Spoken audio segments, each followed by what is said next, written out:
नमस्कार, बाखबर में आपका स्वागत है। मैं हूं राघवेंद्र सिंह। आज हम बात करेंगे ईवीएम की अग्नि परीक्षा पर। दरअसल भारतवर्ष में जब से इलेक्ट्रॉनिक मशीन से चुनाव हुए हैं उसके कुछ सालों बाद से ही इस पर सवाल खड़े हो रहे हैं और अब ये बहुतायत होने लगा है, यानी इसकी संख्या बढ़ती जा रही है ईवीएम पर शक की। अगर देशी भाषा में कहें तो इस समय ईवीएम ना हुई एक गरीब की लुगाई है जिसका मन पड़ता है वो उस पर शक करता है। अभी तक तो प्रतिपक्ष इस पर शक कर रहा था, अब भाजपा के भी नेताओं ने इस पर संदेह जताना शुरू किया है। इसके चलते चुनाव आयोग ने कुछ फैसले किए हैं।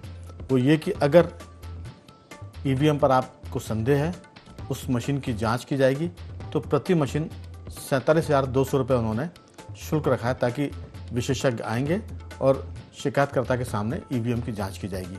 अगर शिकायत सही निकली तो पैसे लौटा दिए जाएंगे जो फीस के रूप में जमा किए, और शिकायत सही नहीं निकली तो पैसे वापस नहीं होंगे। ये एक रास्ता निकाला है।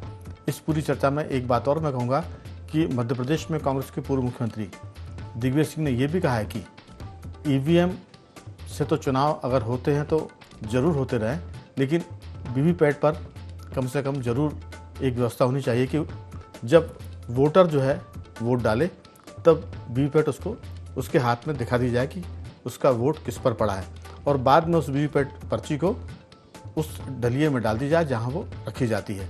और जिस समय इसकी काउंटिंग होती है तब मशीन के साथ साथ वीवीपैट की पर्ची की भी गणना हो जाए। उनका कहना ये कि ये कोई बहुत मुश्किल काम नहीं है, आसान है। और इस बार जब वो खुद इलेक्शन लड़े थे राजगढ़ का, तब उन्होंने कहा कि उन्होंने ये देखा कि अगर ऐसा किया जाए तो मुश्किल नहीं होगी। दरअसल इस पर चर्चा इसलिए भी शुरू होती है आम चुनाव के बाद कि एलन मस्क जो अमेरिका के बड़े उद्योगपति हैं, उनका कहना है कि ईवीएम मशीन को रेयरेस्ट कंडीशन में हैक किया जा सकता है एआई के जरिए, यानी आर्टिफिशियल इंटेलिजेंस के जरिए। जैसे ही एलन मस्क ने ये बात की, दरअसल एलन मस्क अमेरिका के हैं और ये बात अमेरिका से आई है, और इसके साथ फिर देश में चर्चा शुरू हो गई कि ईवीएम पर घपला, गड़बड़ी, हैक करना, ये तमाम बातें। तो दरअसल ईवीएम को लेकर देश तो ठीक है, विदेशों से भी इस पर एक तरह से संदेह जताया जा रहा है, और हम इसे कह सकते हैं कि ये एक किस्म का अप्रत्यक्ष रूप से विदेशी हस्तक्षेप भी है। तो आज इस पर हम चर्चा करेंगे विस्तार से।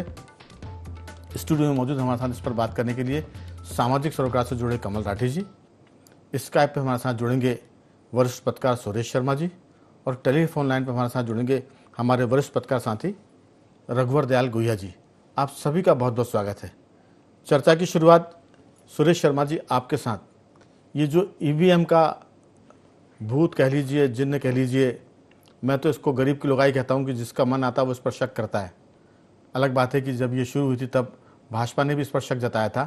कांग्रेस के राज में ईवीएम मशीन से वोट डलना शुरू हुए, उसके पहले ठप्पा मार के वोट डलते थे, और जब ये वोट डाले जाते थे तब उत्तर प्रदेश और बिहार में गैंग चलती थी, पोलिंग बूथ को कैप्चर करने वाली, पोलिंग बूथ को लूटने वाली। एक तरह से ये रोजगार था कि जब मतदान होते थे, चुनाव होते थे, तो बाहुबली ऐसी गैंगों से संपर्क करते थे। वो मुंह में डकैतों की भांति पट्टा बांधते थे और फायर करते हुए मतदान केंद्र को लूटते थे, और उस समय बड़ी हिंसा भी होती थी, खून खराबा भी होता था। ईवीएम के बाद इसमें कमी आई है, इस बात को सारे दल स्वीकार करते हैं। आपकी राय, ईवीएम पर जो नई व्यवस्था है चुनाव आयोग की, उससे आप कितना माने संतुष्ट हैं, सहमत हैं? क्योंकि अभी तो उस पर अमल होना बाकी है। आपका क्या सोचना है? देखिए राघवेंद्र जी, एक बात तो बिल्कुल स्पष्ट है कि जब चुनाव आयोग ने इस संदर्भ में कोई जांच करने का निर्णय लिया है, शुल्क महत्वपूर्ण नहीं है इसमें महत्वपूर्ण ये है कि जांच के बाद यदि मिलान हो जाता है तो एक बार फिर जो है चुनाव आयोग प्रमाणिक होगा, ईवीएम प्रमाणिक होगी और लोगों के मुंह बंद हो जाएंगे। लेकिन राजनीति हिंदुस्तान की अब ऐसी बची नहीं है कि उसकी किसी बात पर मुंह बंद होंगे, वो कोई दूसरे बहाने से अपनी बात को कहना चालू कर देंगे। और जब ये बात विदेश से आती है तो विदेश समर्थक लोग जो है वो निश्चित रूप से इस बात को जल्दी उठाते हैं कि देखिए साहब, एलन मस्क ने कह दिया है। अब एलन मस्क न हुआ जैसे कि वो भाग्य विधाता हो गया विश्व का। यदि मान लो इलेक्ट्रॉनिक जो चीजें हैं वो यदि हैक की जा सकती हैं तो हमें पेटीएम बंद कर देना चाहिए, हमें गूगल के सभी और सिस्टम्स जो हैं जिनके माध्यम से भुगतान वगैरह करते हैं सब बंद कर देना चाहिए। फिर तो फेसबुक और जो है व्हाट्सएप और ये ट्विटर भी बंद कर देना चाहिए, क्योंकि ये सब इलेक्ट्रॉनिक है, इनके तो हैक होने की संभावनाएं हैं। तो ये सब बातें ऐसी हैं जो, आप तो तकनीकी से अरबपति खरबपति और पैसे वाले बनते जा रहे हैं, और भारत जैसा देश जो डिजिटल के माध्यम से निरंतर प्रगति कर रहा है, आप उसके ऊपर जो है एक शंका कुशंकाओं का एक वातावरण जो है पैदा करने की कोशिश करते हैं। एक और बड़ी खास बात जो है इस चुनाव में है, देखिए ये टारगेटेड मामला है पूरा का पूरा। कोई कहे ना कहे, लेकिन 4 दिन बाद ये बात कही जाने लगेगी। केंद्र की सरकार निश्चित रूप से मानती है, जब भारत के प्रधानमंत्री को वोट जो 6 लाख समथिंग मिले थे, 70,000, और इस बार जो है 62 वोट कम मिले हैं 2019 की तुलना में। 2019 में जो वोट मिले थे, 2024 में जो वोट मिले हैं, उसमें 62,000 की कमी है। और वो भी उस कमी है जब 2,13,000 वोट जो है वो 2019 और 24 के बीच में बढ़े हैं। तो ऐसी स्थिति में इस बात पर कोई भी विश्वास नहीं कर सकता कि नरेंद्र मोदी के नाम पर पूरा देश जीत रहा हो और वहां जो है केवल बनारस में वोट घट जाए। तो ये एक विदेशी साजिश है। विदेशी साजिश ने उत्तर प्रदेश को टारगेट बनाया, और उस टारगेट के आधार पर जो है उत्तर प्रदेश में भाजपा हारी है। एक गठबंधन हुआ है मुस्लिम समाज का और यादव समाज का, उस गठबंधन को तोड़ पाने की स्थिति में कोई नहीं हुआ। बिल्कुल। और चाइना की तरफ से फंड आया है, क्योंकि दो ही लोग वहां कूद रहे थे, जिनने गठबंधन किया था और जिनका चाइना के साथ पैक्ट है। ये बहुत स्पष्ट है। इस बात के ऊपर मैं तो मानता हूं विवेचना होना चाहिए। ठीक है, कोई नहीं करेगा सार्वजनिक, लेकिन विवेचना सुरेश जी, होना विषय चाहिए। असल में और अब ईवीएम का है अब विषय एक बात, जी। अब एक दूसरी बात नहीं, अब वही बात। तो इसके बाद जो है एलन मस्क का ईवीएम के बारे में बोलने का सीधा सीधा मतलब ये है कि हमें एक क्लू और मिलता है कि कहीं न कहीं हस्तक्षेप हुआ है। तो ये बिल्कुल सही है, एक बात। तो दूसरी बात छोटी सी मैं कहना चाह रहा हूं, और वो ये है कि ईवीएम मशीन को जो है प्रोत्साहित करना चाहिए, इस तरह से डिमोरलाइज नहीं करना चाहिए। अभी तक कोई भी ऐसा क्लू नहीं मिला, कहीं भी हैक होने संबंधी जानकारी नहीं मिली। और इसके बाद भी यदि कोई ये बार बार कहता है, तो मुझे लगता है कि ये सब एक राजनीतिक रूप से पराजित होने वाले चलिए, लोगों ये के तो द्वारा अब की जाने वाली बात है। जी, दरअसल ये सब तो जांच जो होगी उसमें धीरे धीरे साफ होगा, दूध का दूध और पानी का पानी। मैंने शुरुआत में जिक्र किया कि दिग्विजय सिंह ने भी एक व्यवस्था की बात की है कि अगर वीवीपैट की पर्ची दिखा दी जाए वोटर को और बाद में उसका काउंटिंग हो जाए, तो फिर कोई कितना भी आरोप लगाए सब चीज़ें साफ हो जाएंगी। लेकिन अभी तो जो चुनाव आयोग ने व्यवस्था दी उसमें यह कि भाजपा के भी प्रत्याशी इस पर आरोप लगा रहे हैं। महाराष्ट्र के अहमदनगर में भाजपा उम्मीदवार सुजय विखे पाटिल ने भी कहा है कि उनके यहाँ मशीनों में गड़बड़ी हो सकती है। तो मशीनों में गड़बड़ी हो सकती है, इस पर कोई संदेह नहीं है, लेकिन जानबूझकर की जा रही है, इस पर सवाल खड़े हैं। जहाँ तक चीन अमेरिका की बात हो रही है, तो चाइना तो दुनिया के सारे देशों पर साइबर अटैक करता ही है, और वो कई बार चीज़ों को हैक कर लेता है। और उसमें कई बार ये देखा कि बड़े बड़े बैंकों के, बड़े बड़े सरकारी महकमों के जो अकाउंट है वो हैक कर लिए जाते हैं। तो हैकर्स तो काम करते ही अपना, लेकिन ये जो शक है, इस शक का कोई ना कोई इलाज होना चाहिए, क्योंकि बार बार अगर शक होगा तो फिर शक सत्य में लोग बदल देते हैं कि ये सही बात है। इस पर हम और भी बात करेंगे। हमारे साथ रघुवर दयाल गोहिया जी हैं टेलीफोन पर। रघुवर जी, आपकी राय, दुनिया के कई मुल्क ऐसे हैं, 31 देश अभी तक इसका इस्तेमाल कर चुके हैं ईवीएम मशीन का, और भारत के अलावा जिन देशों की हम बात करें वो लगभग 1 दर्जन के आसपास हैं। बेल्जियम है, एस्टोनिया है, वेनेजुएला है, संयुक्त अरब अमीरात है, जॉर्डन है, मालदीव है, नामीबिया है, मिस्र है, भूटान, नेपाल, जहां ईवीएम मशीन से चुनाव हो रहा है। और एक बार तो रूस जैसे देश ने भी भारत से ईवीएम की मशीन की तकनीक मांगी थी। तो ये बहुत सारी बातें हैं। आपकी राय? चुनाव आयोग ने इस पर व्यवस्था दी है, 47,200 रुपये आप जमा करिए और प्रति ईवीएम वो जांच के लिए तैयार है। तो हमें लगता है कि इससे कुछ ना कुछ तो शक के बादल हैं वो घटेंगे और छटेंगे। आपकी राय? जी, सबसे बड़ा सवाल हमारे देश के सामने यही है, विश्वास का संकट। विश्वास किस पर किया जाए? मशीनें भी जो है उनके बारे में भी यही हो रहा है कि वो मैनेज है। संस्थाएं जो है, राजनीतिक संस्थाएं या संवैधानिक संस्थाएं, उनके बारे में भी यही कहा जा रहा है कि वो अंडर प्रेशर हैं या कहीं ना कहीं दबाव में आके अपना काम कर रही हैं।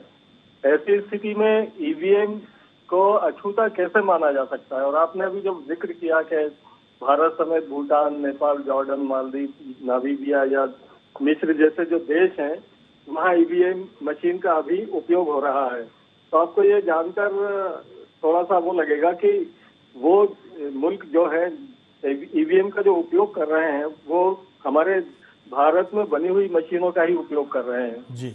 और दुनिया के जो बड़े देश हैं, चाहे वो इंग्लैंड हो, चाहे फ्रांस हो, चाहे जर्मनी हो, संयुक्त राज्य अमेरिका हो, नीदरलैंड आदि जैसे मुल्क हैं, उन्होंने ईवीएम को पूरी तरह से नकार दिया है और ईवीएम का वहां पे कोई उपयोग नहीं हो रहा है, प्रतिबंध लगा रखा है वहां। ऐसी स्थिति में शक का बढ़ते जाना हमारे लोकतंत्र के लिए, हमारे मुल्क के लिए, हमारे राजनीतिक दलों के लिए बहुत ही चिंता का विषय है। तो इस शक को खत्म करने के लिए, शक को दूर करने के लिए सुप्रीम कोर्ट हो या मुख्य चुनाव आयोग हो, उसने अगर पहल की है तो वो नंबर 1 तो स्वागत के योग्य है। अब सवाल फिर एक सामने आता है कि जांच में अगर ईवीएम जो है उसमें गड़बड़ी पाई गई तो अभी ये तय नहीं हो पाया है या क्लियर नहीं आया है कि उसके लिए जवाबदेही किस पर होगी। और जहां पे अगर रिजल्ट जो है वो दूसरे नंबर के या तीसरे नंबर के प्रत्याशी, जो आवेदन जिन लोगों ने दिया है 8 लोगों ने, अगर उनके फेवर में रिजल्ट आता है तो फिर चुनाव आयोग जो है वो क्या निर्णय लेगा ये अभी स्पष्ट नहीं हुआ। शायद आने वाले समय में वो स्पष्ट हो जाए, लेकिन ये बिल्कुल तयशुदा बात है कि ईवीएम को लेकर अब भारतीय जनता पार्टी के बड़े नेताओं की भी चूंकि एंट्री हो गई है, तो निश्चित रूप से मुझे लगता है कि जो ईवीएम शक के दायरे में है वो कहीं ना कहीं उसको क्लियर किया जाएगा। और अगर जरा भी गुंजाइश रही तो मुझे लगता है कि ईवीएम में या तो बहुत अधिक सुधार या उसके विकल्प की जरूर चर्चा होगी, मेरी ऐसी मान्यता है। बिल्कुल। दरअसल 2018 में रूस ने भारत से तकनीक मांगी थी और इस बार जो उनके चुनाव हुए वो ईवीएम पर ही हुए, रूस की हम बात करें। लेकिन एक बात ये भी है रघुवर जी कि चाहे न्यायिक संस्थान हो, चाहे तकनीकी संस्थान हो, सवाल हमेशा से खड़े किए जाते रहे। कांग्रेस की सरकारों में भी होते रहे और भाजपा की सरकारों में भी होते रहे। तो ये सवाल तो हमेशा रहेंगे, क्योंकि हम दरअसल भीतर से बहुत ईमानदार नहीं हैं। अगर रघुवर जी बहुत खुश है तो हम ज़रूर सवाल खड़े करेंगे कि रघुवर जी इतने खुश क्यों हैं। अगर कोई पार्टी चुनाव जीत रही है तो अब इतना बड़ा दल किसी का नहीं है कि वो ये माने कि ये ईमानदारी से चुनाव हो रहे हैं। अगर कांग्रेस जीतती है तो सन्नाटा होता है, कोई ईवीएम पर सवाल नहीं होता। अगर उनकी सीटें 99 आई तो आप देख लीजिए कि कोई सवाल नहीं हुआ था। अगर एलन मस्क महाराज कुछ नहीं कहते तो ये बात अभी भी नहीं होती है। लेकिन सवाल वही है कि अगर आप हर चीज़ पर शक करेंगे तो राठी जी जो पहले माने ठप्पा लगा के चुनाव होते थे, क्या वो चुनाव इससे बेहतर थे? उस चुनाव का बेहतर विकल्प निकला है ईवीएम। अगर हम हर चीज़ पर शक करेंगे, न्यायपालिका पर शक करेंगे, प्रशासन पर शक करेंगे, मशीन पर शक करेंगे, यानी हमारे पक्ष में, क्योंकि ये शक ऐसा नहीं कि कांग्रेस ने किया है। जब ये ईवीएम मशीन आई थी तब भाजपा के नेताओं ने भी इस पर सवाल खड़े किए थे। दरअसल जो हारता है वो सवाल खड़े करता है और जो जीतता है वो अपने विजय की धुन भी बजाता है। नहीं, इसमें 3-4 विषय अलग अलग हैं। मुझे लगता है कि एक तो चुनाव जो प्रक्रिया जो है, हमारे संवैधानिक व्यवस्था में चुनाव प्रक्रिया को एक बड़ा पारदर्शिता का स्वरूप दिया गया है और हर आदमी को अधिकार है कि वो जान सके कि मैं किसको वोट कर रहा हूँ, क्या कर रहा हूँ और सही जगह जा रहा है या नहीं जा रहा है मेरा मत। इसी आधार पे जो आपने दिग्विजय सिंह जी की बात कही उन्होंने रखी, लेकिन इसको माननीय सर्वोच्च न्यायालय ने रिजेक्ट कर चुकी है। तो इनका इस बात को रिपीट करना कहीं भी मतलब लोकसभा में कोई विधेयक लाके हो सकता है, न्यायिक दृष्टि से तो ये बात खत्म हो चुकी है। अब आपने जैसा कहा ईवीएम का, तो ईवीएम आने के बाद उसमें भी कुछ ना कुछ टेक्नोलॉजी में परिवर्तन होता रहा, लेकिन कभी भी चुनाव आयोग ने आम जनता के बीच, राजनीतिक दलों के बीच पूर्णतः सत्यता नहीं बताई। ये शक के बहुत सारे कारण हैं। जैसा आप कहते हैं कि जब भी इसमें कोई फैसला हुआ है वो माननीय न्यायालय के माध्यम से ही हुआ है। व्यक्तिगत रूप से चुनाव आयोग ने स्वतः ही कोई संज्ञान लेके कोई फैसला नहीं लिया। जैसे वीवीपैट आया, फिर वीवीपैट के बाद 5% वो पर्चियों की गिनती हुई। अब इसके बाद इनने कहीं नहीं बताया। ये पहली बार माननीय सर्वोच्च न्यायालय में एक बात नहीं और सामने आई कि इनके पास एक सिंबल लोडिंग मशीन भी होती है। ये सिंबल लोडिंग मशीन से ये सिंबल लोड करते हैं जो वीवीपैट में छपता है और उसको लोड करने के बाद वो मशीन लेके जाते थे। तो इस बार चुनाव आयोग ने 1 मई के बाद के जितने भी ऐसे काम थे उसमें वो लोडिंग मशीन को भी 45 दिन के लिए स्ट्रांग रूम में रखवा दिया। तो आप देखिए, इससे भरोसा एक आदमी का बड़ा, मतलब गलत है नहीं है, हैक हो सकता नहीं हो सकता अलग विषय है, लेकिन आपने कभी बताया नहीं कि ऐसी सिंबल लोडिंग मशीन होती है। विषय तो हैक का ही है, गलत है कि सही वो अलग बात है। नहीं सर, मतलब सिंबल लोडिंग मशीन ही नहीं मालूम थी लोगों को। ये एक नई चीज राजनीतिक दलों को भी पता लगी। ये जब सुप्रीम कोर्ट में जब केसेस जा रहे हैं तो सुप्रीम कोर्ट में चुनाव आयोग अलग अलग चीजें नई नई स्वरूप में लाता है। पहले सफेद कांच होता था, अब काला कांच हो गया, तो उस पर भी आपत्ति ली गई, जिसको सुप्रीम कोर्ट ने उसे भी संज्ञान नहीं लिया। तो उनने अभी भी ये कहा है कि जो चिप उसमें लगी है, जिसको बर्न कर दिया जाता है एक बार लोड करके, उसमें कोई हेराफेरी तो नहीं हुई। तो ये पहली बार मेरे ख्याल से ईवीएम के इतिहास में होगा कि उस चिप की चेकिंग होगी। लेकिन अब यहाँ पर शक काहे में जाएगा? जो माननीय न्यायालय ने व्यवस्था दी है कि 5% मशीनों में वो चिप की चेकिंग, लेकिन वो करेगी वही कंपनी जिसने वो चिप लगाया है। तो अब आदमी इसमें फिर जब हारेगा तो वो कहेगा साहब चूंकि वही मशीन कर रही है इसलिए हमें भरोसा नहीं है। तो क्वेश्चन पे क्वेश्चन तो बना है। तो मुझे लगता है कई समय के साथ ये व्यवस्था चलेगी और यही व्यवस्था चलनी है, और इसी में बेहतर व्यवस्था होगी। ऐसी न्यायिक सुधारों से कुछ अब राजनीतिक दलों को विधेयकों के माध्यम से भी चुनाव आयोग पे सुधार की गुंजाइश कराना चाहिए, लोगों पे भरोसा कायम करवाना चाहिए। अब भरोसा तो कायम तब होता है जब लोग चुनाव जीत जाते हैं, और भरोसा कब दिखता है? जब वो चुनाव हार जाते हैं। अब सुप्रीम कोर्ट अगर ईवीएम मशीन के संदेह पर पक्ष में फैसला देता है तो वो स्वीकार हो जाता है। अगर ईवीएम के बारे में वीवीपैट की गिनती को लेकर, उसकी काउंटिंग को लेकर उसने अस्वीकार कर दिया तो सुप्रीम कोर्ट सरकार के पक्ष में चला गया। दरअसल हम इतने ज़्यादा संकुचित हो गए हैं कि हम अपने से ज़्यादा किसी को देख ही नहीं पा रहे हैं। अगर हमारे पक्ष में कोई चीज़ नहीं है तो फिर चुनाव आयोग बेईमान है, फिर मशीन बेईमान है, फिर सुप्रीम कोर्ट बेईमान है। दरअसल ये सारी चीज़ों का अंत है कि अगर जीते तो कोई बात नहीं और हारे तो सवाल खड़े कर रहे हैं।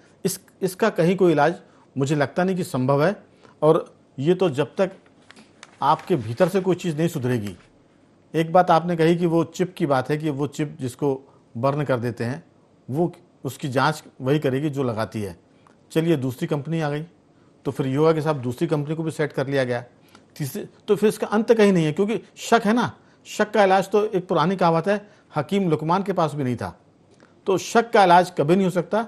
आप हर सिस्टम पर शक करेंगे। पेपर पे भी आदमी को कभी यकीन नहीं होता, मैं वही कह रहा हूँ। अब जो अगली जो स्थिति है वो ये है कि चूंकि टेक्नोलॉजी बढ़ रही है तो हो सकता है कि अब ऑनलाइन वोटिंग के सिस्टम आ जाए तो उस पर भी लोग शक कर सकते हैं। लेकिन जो बात एक बार शुरुआत में सुरेश शर्मा जी ने कही थी कि जब हर चीज़ पर आप शक करेंगे तो फिर पीटीएम बंद करिए, पेटीएम बंद करिए, फिर जो यूपीआई है उस सिस्टम को बंद करिए। और मैं तो ये कहूँगा कि जो परमाणु शस्त्र के जो सिस्टम है वो भी सब तकनीक से जुड़े हुए हैं, वो भी फिर कहीं हैक हो जाएंगे। वो तो हैक हो नहीं रहे।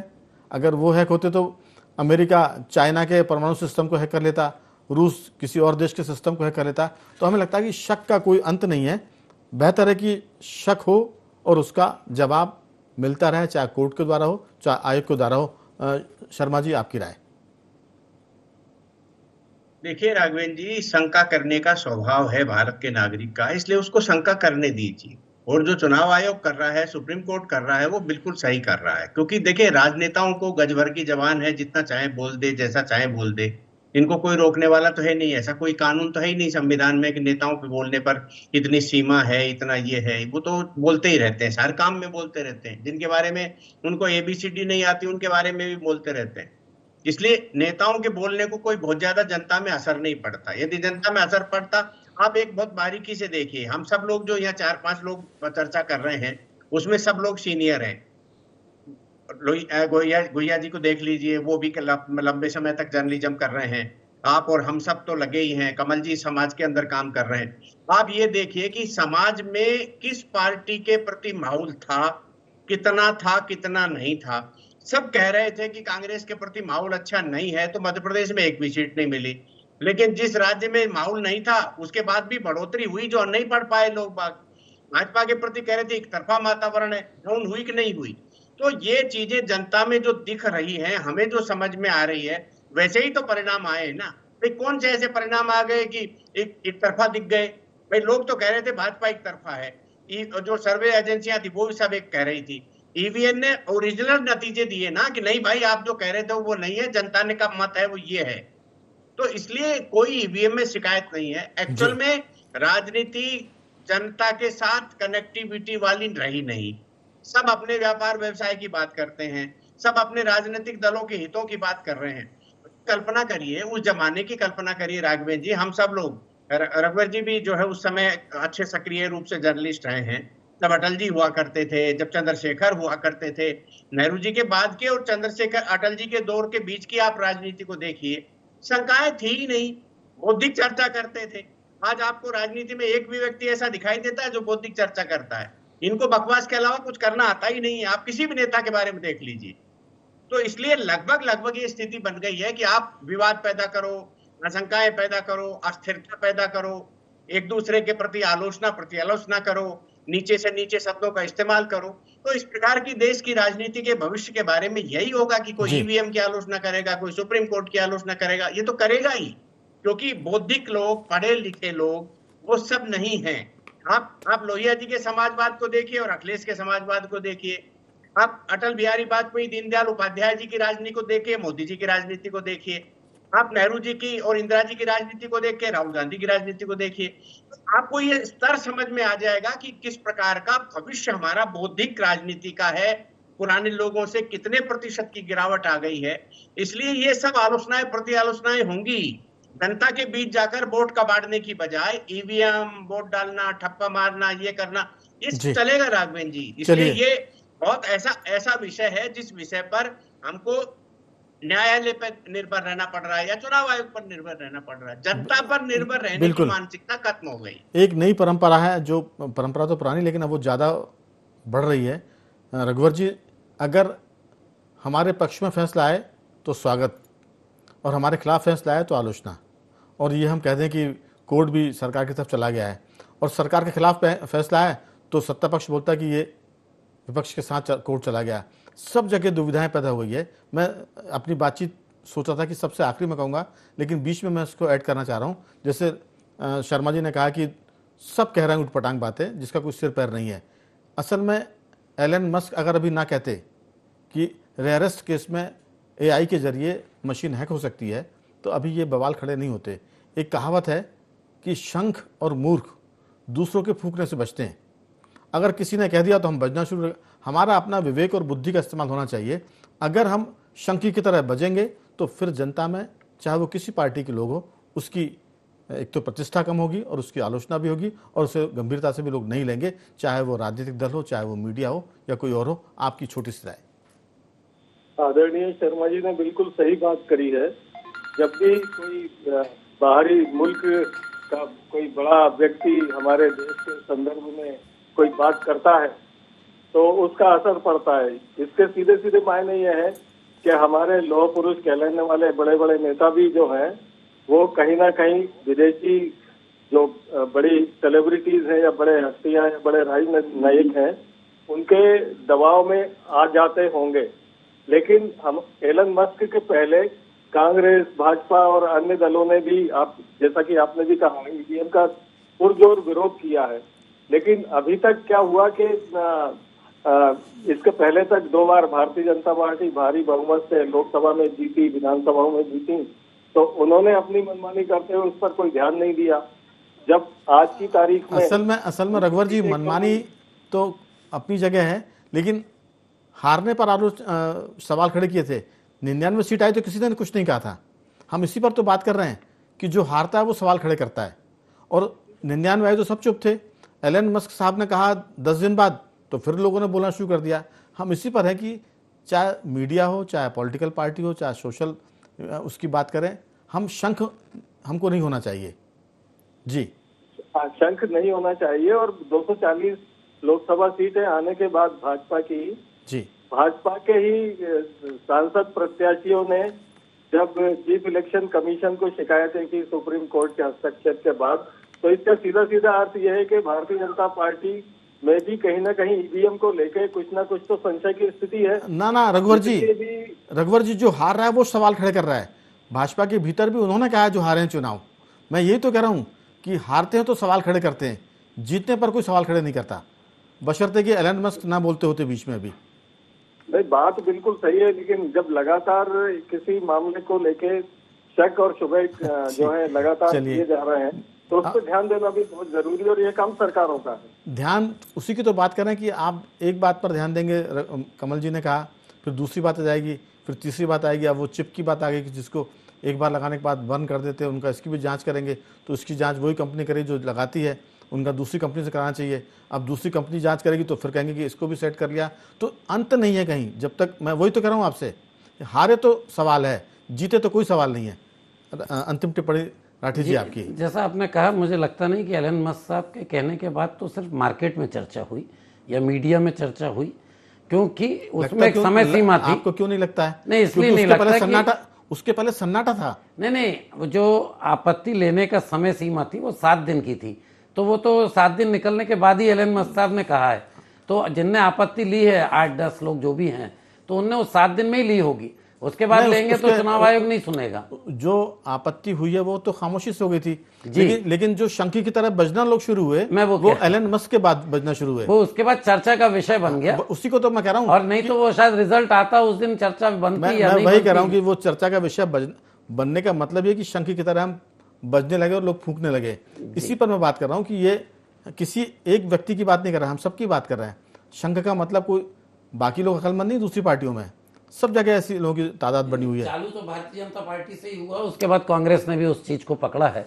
चालू तो हुआ किस पर, हम कांग्रेस पर जा ही नहीं रहे। जी, हमारा कहना यह है कि जो भी बज रहे हैं वो शंकी की तरह बज रहे हैं, चाहे वो भाजपा के हो चाहे कांग्रेस के हो। राहुल गांधी जी ने 99 सीट आने के बाद नहीं कहा था कुछ भी। आप देखिए कि एलन मस्क का जब बयान आया उसके बाद राहुल गांधी के बयान आए, तो ये चीजें हैं। बीजेपी का आदमी तो कहेगा कि ठीक है हमारी सरकार है, लेकिन हम इस पर सवाल खड़े कर रहे हैं, तो शंक तो वो भी हुए। और जो मेरा कहना है, बीजेपी के व्यक्ति ने उस समय शक किया था जब कांग्रेस की सरकार थी, शुरुआत में जब ईवीएम आई थी, उसके बाद से फिर बहुत सारे ऐसे सवाल आते गए और बहुत सारे न्यायालय के निर्णय आते गए। लेकिन मुझे लगता है कि किसी विदेशी के कहने पे हमें शंक नहीं बनना चाहिए जी। हम उसकी जांच के लिए माननीय सर्वोच्च न्यायालय ने व्यवस्था दी है, चलिए उस व्यवस्था के तहत काम हो ही रहा है। ठीक, तो कुल मिलाकर उम्मीद करते हैं कि जो ईवीएम मशीन है वो बेचारी गरीब की लुगाई ना बने। इस तरह की जांचों के बाद लोग उस पर कम से कम शक करें, और कम से कम दूसरे देश से अगर कोई टिप्पणी आती है उसके बाद हम उस पर सवाल खड़े ना करें, चाहे वो ईवीएम हो, चाहे सुप्रीम कोर्ट हो, चाहे कोई भी हो, क्योंकि हम उम्मीद करते हैं कि हमारी देश की राजनीतिक पार्टियां वो बुद्धि और विवेक से काम करती है, और नेता लोग भी जो हैं वो देश को चलाने वाले हैं, उनके पास भी विवेक और बुद्धि है, वो तो कम से कम वो शंक नहीं बनेंगे, ऐसी उम्मीद करते हैं। मैं तीनों मेहमानों का धन्यवाद करता हूँ। राठी जी आपका साधुवाद, सुरेश जी आपका साधुवाद, और रघुवर जी आपका भी बहुत बहुत धन्यवाद कि आपने इस चर्चा में हिस्सा लिया। तो बाखबर में आज सिर्फ इतना ही। बने रहिए हमारे साथ और देखते रहिए IND24।